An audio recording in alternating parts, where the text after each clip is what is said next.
Lord, alam kong bibigyan mo ako ng blessing sa araw na ito. Panginoon, salamat sa bagong araw. Salamat sa bagong mga bagay na ibibigay mo sa akin. Salamat sa mga bagong oportunidad na ilalagay mo sa aking araw ngayon. I know this day will be better than yesterday. I declare blessings today. I declare provision.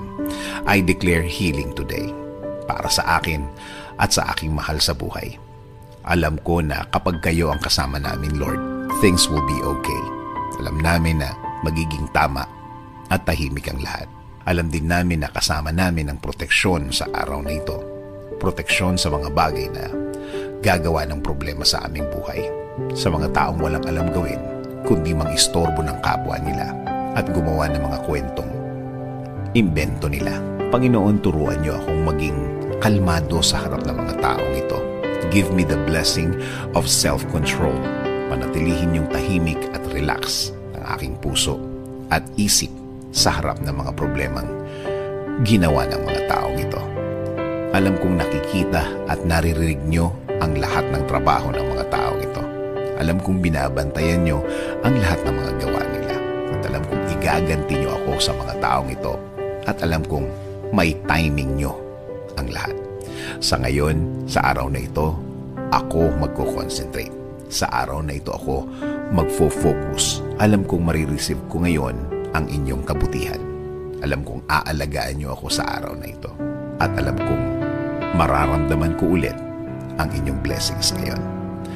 Kahit na maging mahirap ang araw na ito, sa magandang plano mo ako titingin. Sa magandang pangyayari na mangyayari ngayon, ako mag-aantay. At alam kong matutuloy ang lahat.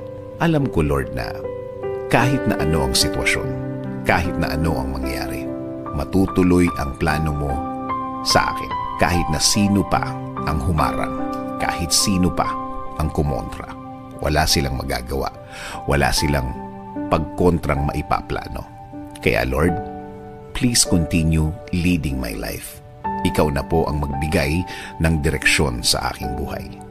Patuloy kong i-offer ang lahat ng parts ng aking buhay. Itinataas ko ang lahat ng aking plano, Lord.